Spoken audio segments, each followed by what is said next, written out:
Good morning, students. आज आपण एका नवीन युनिटला सुरुवात करणार आहोत. आत्ता आपण इंट्रोडक्शन टू स्टॅटिस्टिक्स हे युनिट पाहिलं. आता आजपासून आपण मेजर्स ऑफ सेंट्रल टेंडन्सी हे नवीन युनिट सुरू करणार आहोत. तर आजच्या या व्हिडिओ लेक्चरमध्ये मी आपणाशी संवाद साधणार आहे.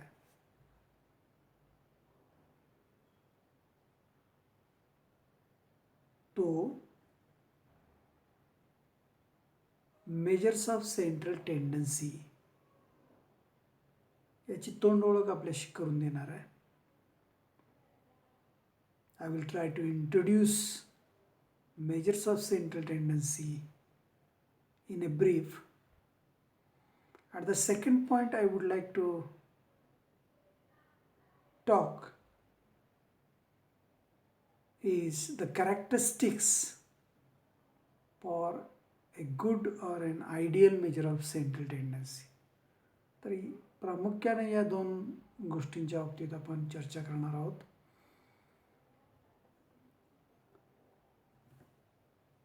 So, let us see central tendency आणि त्याचं मेजरमेंट हा जो भाग आहे त्याची आपल्याला का आवश्यकता असते. तर ज्यावेळेला आपण डेटा कलेक्ट करतो, in the study of a population of interest, we may get a large number of observations. म्हणजे आपण जेव्हा डेटा कलेक्ट करतो एखाद्या प्रश्नाच्या संदर्भात, त्यावेळेला आपल्याला खूप डेटा मिळू शकतो. We may get a large number of observations. म्हणजे आता उदाहरणार्थ मी आपल्या कॉलेजमधल्या विद्यार्थ्यांची माहिती कलेक्ट करायची ठरवली तर मला 1000 विद्यार्थ्यांचा डेटा कलेक्ट करावा लागेल. सो जस्ट इमॅजिन मी जर त्यांचं फक्त एज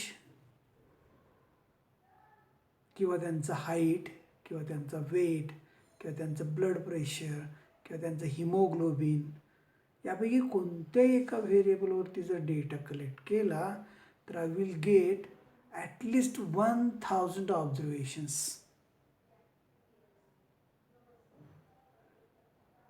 म्हणजे कॉलेज ह्या एका गोष्टीचा अभ्यास करत असताना मला कमीत कमी 1000 ऑब्झर्वेशन्स माझ्यासमोर येतील. त्याला असे खूप सारे ऑब्झर्वेशन्स जेव्हा आपल्याकडे असतात आणि त्यातल्या एखाद्या गोष्टीचा आपल्याला अभ्यास करायचा असतो, कॅरेक्टरिस्टिक्स, म्हणजे जसं की आत्ता मी ज्याचा उल्लेख केला, हाईट असेल, वेट असेल, हिमोग्लोबिन असेल, ब्लड प्रेशर असेल, तर ही जी कॅरेक्टरिस्टिक आहे त्याच्या बाबतीत आपल्याला काही आयडिया येत नाही. It is not possible to grasp any idea about the characteristics when we look at all the observations. सगळेच्या सगळे ऑब्झर्वेशन परत परत आपण वाचले, बघितले, पाहिले तरी आपल्याला ज्या गोष्टीचा अभ्यास करायचा आहे त्याच्याबद्दलची कसल्याही प्रकारची आयडिया आपल्या डोक्यामध्ये येत नाही, आपल्याला त्याचं आकलन होत नाही. मग अशा केसमध्ये काय केलं जातं किंवा काय करणं आवश्यक आहे. It is better to get one number for one group. म्हणजे अशा डेटा सेटसाठी आपल्याकडे एक नंबर आवश्यक असेल, म्हणजे एक नंबर मिळवणं जास्त चांगली गोष्ट आहे. It is better to get one number for one group. पण तो नंबर कसा असला पाहिजे. That number must be a good representative for all the observations to give a clear picture of that characteristics.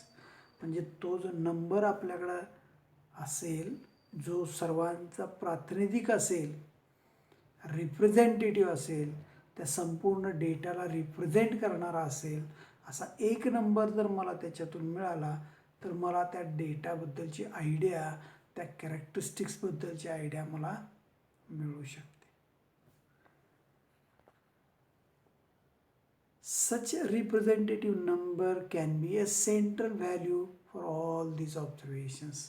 मग असा एक रिप्रेझेंटेटिव्ह ऑब्झर्वेशन आहे, तो म्हणजे काय असेल, त्याची मध्यवर्ती value, central value, this central value is called a measure of central tendency or an average or a measure of location. म्हणजे अशी एक व्हॅल्यू आपल्याला डेटामधून मिळवायची आहे की जी संपूर्ण डेटाची काय असेल, रिप्रेझेंटेटिव्ह व्हॅल्यू असेल. ऑफकोर्स अशी व्हॅल्यू एक सेंट्रल व्हॅल्यू असणार आहे आणि त्यालाच आपण मेजर ऑफ सेंट्रल टेंडन्सी किंवा त्याचं नाव आहे ॲव्हरेज किंवा त्याला आपण मेजर ऑफ लोकेशन असं म्हणतो. आता आपल्या सिलेबसमध्ये आपण एकूण 5 ॲव्हरेजेसचा अभ्यास करणार आहोत. ते 5 कोणकोणते आहेत? मीन, मेडियन, मोड, जॉमेट्रिक मीन आणि हार्मोनिक मीन. यापैकी पहिले जे 3 आहेत, मीन, मेडियन आणि मोड, त्याला म्हटलं जातं सिम्पल ॲव्हरेजेस. आणि जॉमेट्रिक मीन आणि हार्मोनिक मीन हे जे 2 ॲव्हरेजेस आहेत त्याला म्हटलं जातं स्पेशल ॲव्हरेजेस. ओके, सो डेटामध्ये जी सेंट्रल टेंडन्सी आहे, डेटामध्ये एक प्रवृत्ती आहे की सगळे ऑब्झर्वेशन एका विशिष्ट व्हॅल्यूच्या भोवती असे गोळा होत आहेत, गॅदर होत आहेत. ती टेंडन्सी आपल्याला त्याचं मोजमाप करायचं आहे. सेंट्रल टेंडन्सी फॉर्मली डिफाईन करायचा आपण प्रयत्न केला तर कसं डिफाईन करता येईल? A measure of central tendency is a typical value around which other figures congregate. म्हणजे सेंट्रल व्हॅल्यू म्हणजे अशी एक व्हॅल्यू असते डेटामध्ये की ज्याच्या भोवती सगळ्या व्हॅल्यू अशा कॉंग्रिगेट झालेल्या असतात, त्याच्या भोवती जमा झालेल्या असतात.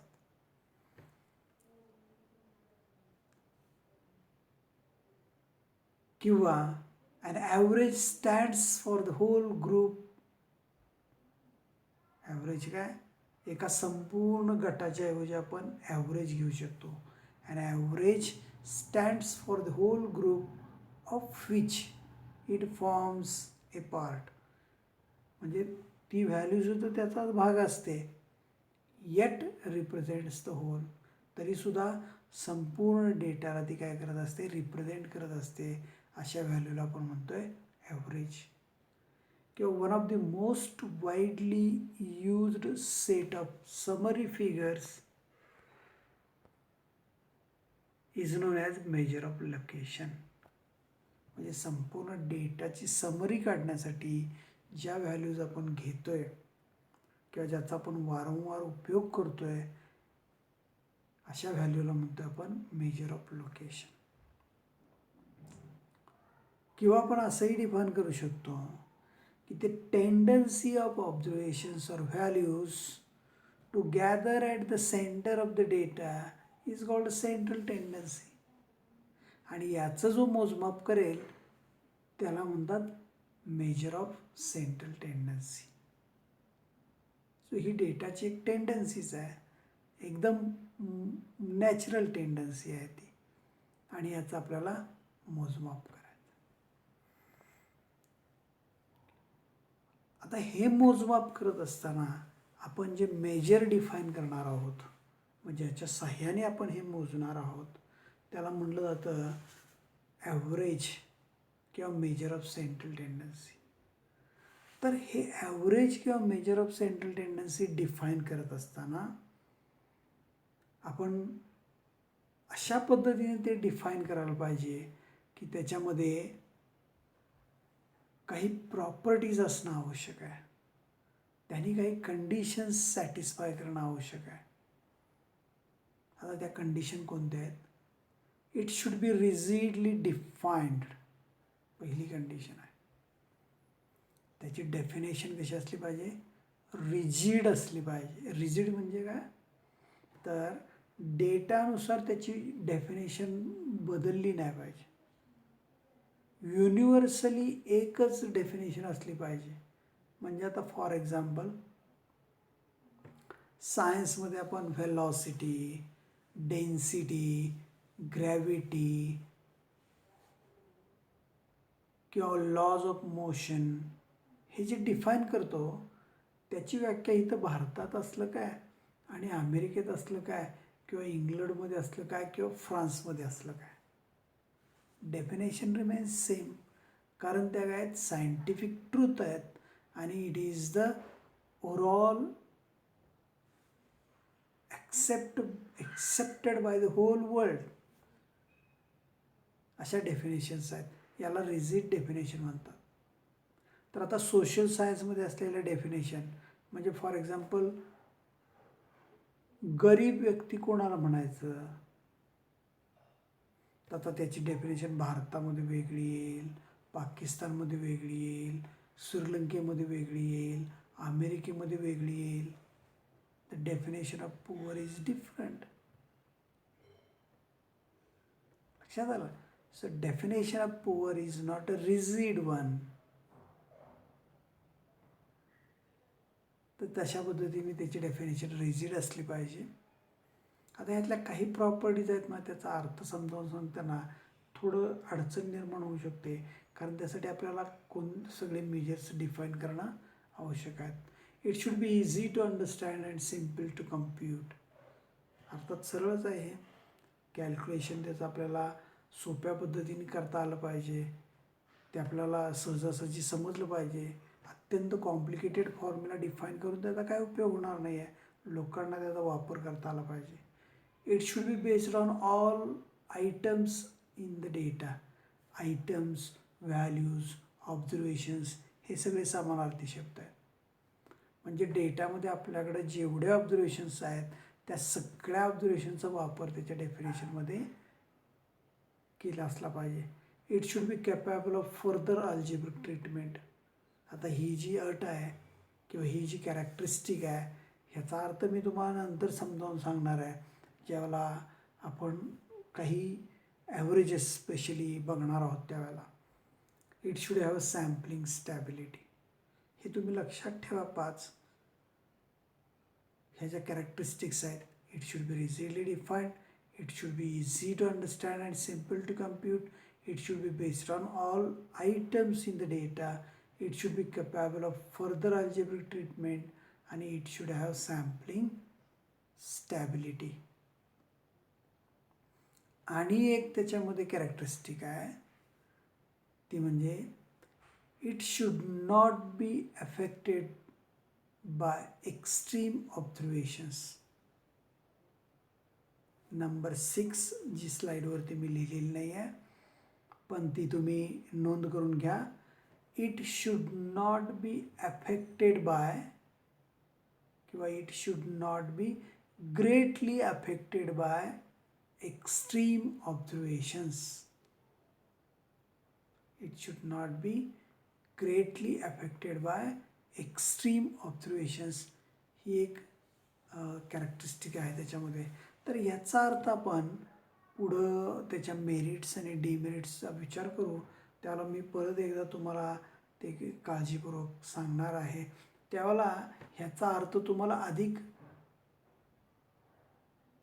चांगल्या पद्धतीने लक्षात येईल. आत्ता तुम्ही फक्त काय करा, या 6 कॅरेक्टरिस्टिक्स आहेत त्या लक्षात ठेवा. Okay. Now we have to see different averages आणि त्यापैकी पहिला आणि व्हेरी सिम्पल ॲरिथमेटिक मीन किंवा ज्याला मीन आपण म्हणतो. अर्थात ही डेफिनेशन तुम्हाला झालेली असेल पण तुम्ही त्याच्याकडे रिव्हिजन म्हणून बघा. Arithmetic mean or simply mean of a variable is defined as the sum of the observations divided by total number of observations. म्हणजे आपल्याकडे जेवढे ऑब्झर्वेशन असतील त्या सर्वांचं काय करायचं, टोटल करायचे डिवायडेड बाय किती ऑब्झर्वेशन्स आहेत That's all. Very simple definition. The sum of observations divided by total number of observations. त्यामुळे माझ्याकडे जर x1, x2, xn असे n ऑब्झर्वेशन्स असतील तर त्यांचा मीन x बार मी कसा डिफाईन करणार? By this formula. x1 plus x2 plus x3 and so on up to xn. म्हणजे सर्व ऑब्झर्वेशन्सची बेरीज करायची आणि एकूण ऑब्झर्वेशन किती आहेत? n. We can use the symbol summation xi divided by n. So this is very simple definition of arithmetic mean. Here is one simple example. Calculate the mean for 2, 4, 6, 8 and 10. असे एकूण 5 observations आहेत. त्याचा मीन calculate करायचं. काय करायचं? सगळ्यांचे addition 2 + 4 + 6 + 8 + 10 divided by 5. So 30 divided by 5, it is 6. So arithmetic mean is 6. म्हणजे आता मी या 5 ऑब्झर्वेशन्सच्या ऐवजी एक ऑब्झर्वेशन सांगू शकतो. म्हणजे माझ्या डेटाचं ॲव्हरेज आहे 6. Representative figure. And here are 3 examples की ज्याच्यावर तुम्ही होमवर्क करायचा आहे. म्हणजे या 3 डेटा सेटसाठी तुम्ही अरिथमेटिक मीन कॅल्क्युलेट करायचा आहे. Okay. So I think it is enough for today's lecture. Let me revise what we have seen in this lecture. आपण या लेक्चरमध्ये पाहिलं मेजर्स ऑफ सेंट्रल टेंडन्सी म्हणजे काय आणि त्याच्या वेगवेगळ्या कॅरेक्टरिस्टिक्स काय आहेत. Also we have seen the definition of arithmetic mean आणि त्याचं simple formula along with a numerical example. Okay, so we shall stop here. Thank you. See you next time.